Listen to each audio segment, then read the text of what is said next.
my channel. Jessie here, aka Miss Cheekyholic. So today I am so excited to share with you the new addition to the multi-sticks from Careline.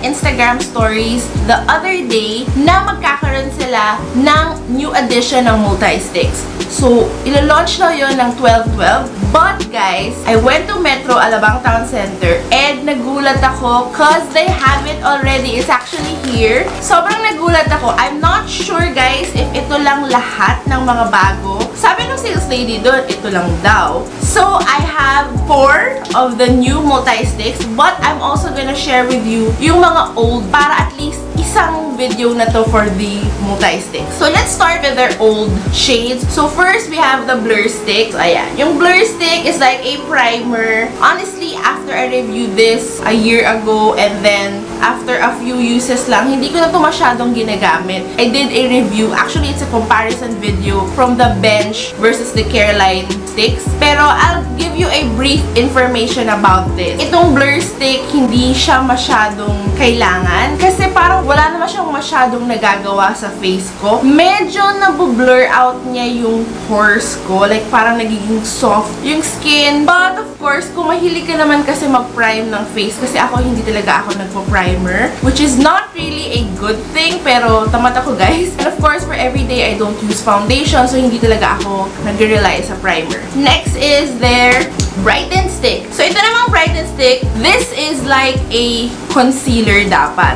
But actually, from the name itself, Brighten Stick, nakaka-brighten lang siya, like dito ng under eyes. Pero like yung mga blemishes mo, especially acne marks, hindi niya talaga makukover. So, very light coverage lang to. Next are these two. So, bago ko ipakita yung mga bago, ito muna. We have Peach Stick and Rose Stick. Actually, yung Peach Stick, pwede rin siya sa under eye, like a color corrector. Hindi ko pa ito natatry, honestly, as a color corrector. So, I just use these two as blushes. So, this is Peach Stick. Grabe, no? Pagka-peach niya. And Rose Stick. So, these two, I love these two so much. Grabe yung pagka-pigmented nito. For me, kasi ako gusto ko yung mga drunk blush. So, kung gusto niyo yung natural look lang, madali lang naman to i-apply. You just apply it directly to your face or use a brush, sponge, anything goes. Very pigmented sila, pero madali kasi siya ma-blend out. So, nawawala siya kaagad. So, if you want a natural flush, kaya naman. Pero for me, for a drunk blush, siguro mga 2 layers para ma-achieve ko tong nasa face ko. So, sa Rose Stick naman, mas gusto ko yung Rose Stick kasi mas nag-a-apply siya kaagad sa face ko. And now, punta muna tayo sa dalawang bagong shades nila. I am so excited, guys. Naka-seal pa talaga. So, we have Coral Stick and Berry Stick. So, let's first open Coral Stick.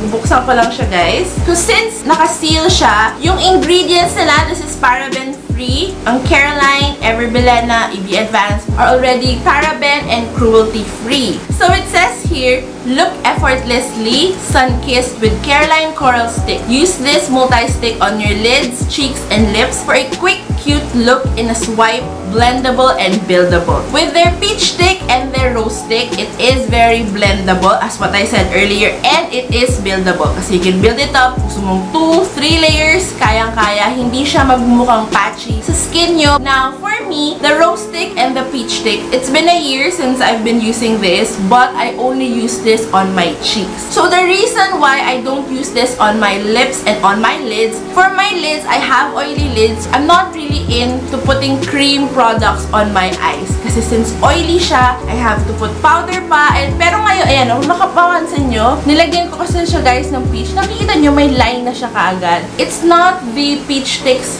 fault. Kasi, guys, kahit ano talagang cream ang ilagay ko, nagkakaroon siya ng line. Kaya I don't use cream products sa lids ko. Ngayon sa lips, guys, unfortunately, kahit parang sobrang smooth and soft siya, I don't know if it's just my dry lips. kaya naman, like, kaya mag-lipstick. Like, I am wearing the Caroline Kiss Sticks right now. Okay siya sa lips ko. But with these multi-sticks, sobrang kitang-kita yung dryness and yung pagbabalat ng lips. Moving on to Coral Stick. So, unfortunately, pag tinanggal mo na yung plastic, wala na yung ingredient. It says here, 24 months. Manufacturing date, July 2019. 2 years naman. So, yung mga multi-sticks ko, hindi pa naman sila expired. Ito na, guys! This is the Coral Stick. Oh my gosh! I am so excited to swatch this. For reference lang kung gaano to kadami.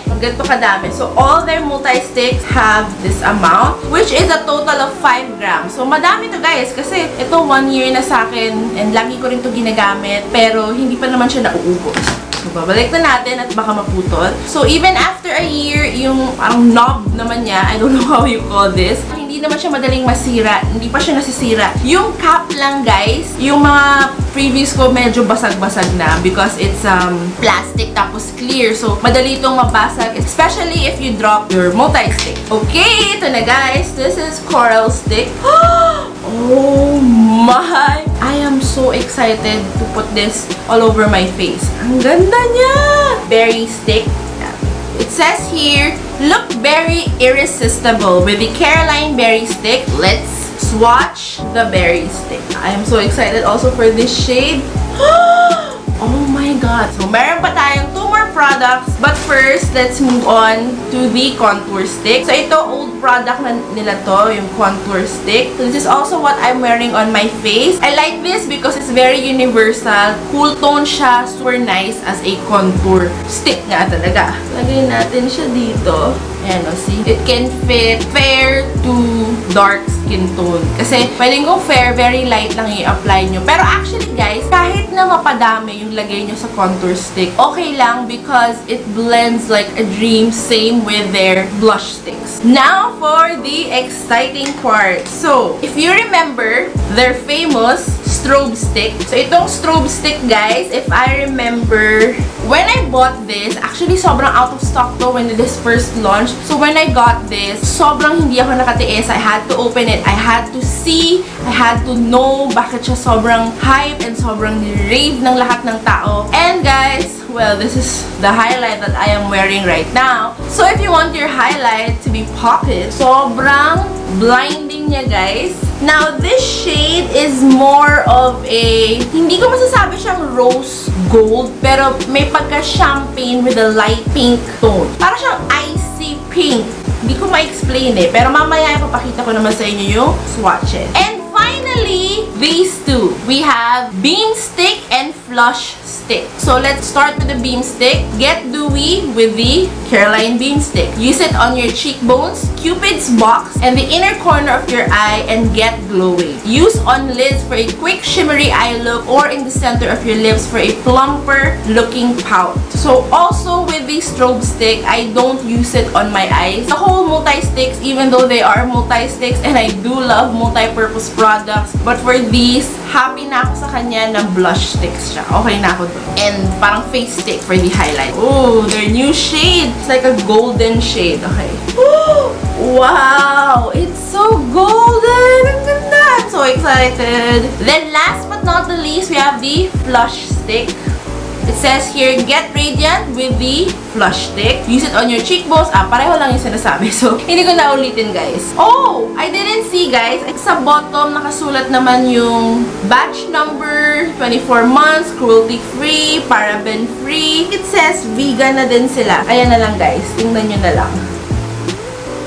Okay, so let us watch flush stick. Oh my gosh! Para siyang... Okay, this is a very unique highlight. Okay, guys. So, first, we have the Brighten stick. Then, second, we have the Peach stick, Rose stick, Coral stick, Berry stick, Contour stick, Strobe stick, Beam stick, and Flush stick. So, those are all the multi-sticks. So guys, before I show you all the swatches, I know sobrang excited na kayo and I am so excited myself, especially for the blush sticks. But first, I want to share with you a new product na na-discover ko kanina. So this is their Careline Wow Brow Liner. Ayan siya guys. So if you are familiar with their best brow liner, which I have right here, so it's very similar. Pero for me guys, even though I do love their best brow liner, medyo may tugging kasi to sa brows. This one guys, wala siyang tugging. So nag-improve talaga sila. And this is very pigmented. So ayan, kakagamit ko lang to sa brows ko. Dual-ended siya. So first we have the angle tip. Same with the best brow liner. They also have two shades, Cocoa and Almond. So I got the shade Cocoa. Kasi sabi ng girl, ito daw yung malapit sa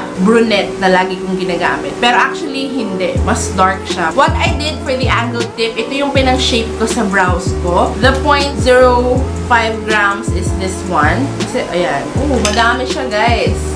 And this is only 149 pesos.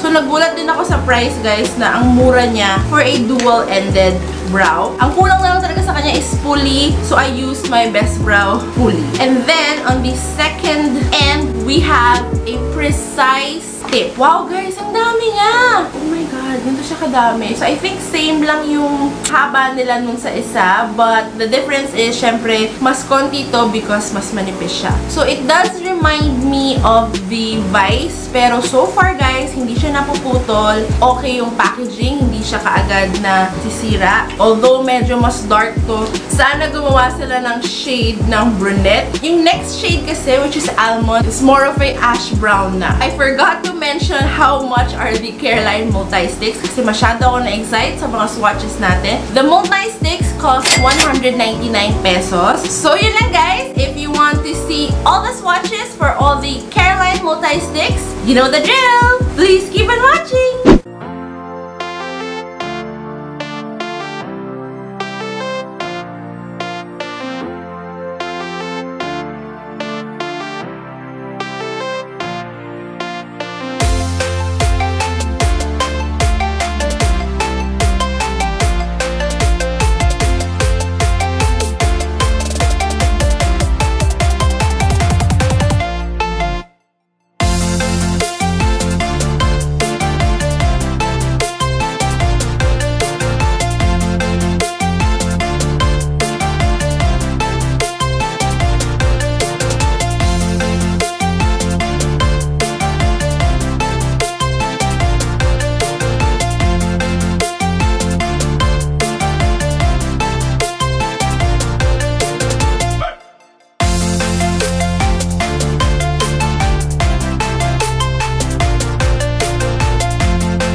with the swatches. I am so excited to tell you my thoughts on the new multi-products from Careline. But first, let's talk more about the Careline Wow Brow Liner. So this is the product na ginamit ko to retouch kasi after all the swatches, nakailang swatches ako, natatanggal talaga yung brows. I really love it. Super pigmented, sobrang dali niya gamitin. For me, you still need to have a light hand with this kasi pag masyado mong diniinan, yung pag-draw mo sa brows mo or pag-shape mo sa brows mo, masyado na siya magiging dark. So, dapat light hand. Tignan niyo guys kahit light lang yung pag-apply ko. See, it's still very pigmented. Ito yung niya. Ayan, see? So, of course, I think yung angle tip hindi naman ito mapuputol, but the precise applicator, kung masyado mong diinan, baka maputol to. But so far, okay naman siya sa akin. So, ito, swatch din natin. Ayan. Ito nga kahit light hand lang, sobrang pigmented niya eh. So, nagbago yung formula with the Best Brow Liner. For me, mas maganda na talaga yung Wow Brow Liner. Now, eto na guys. I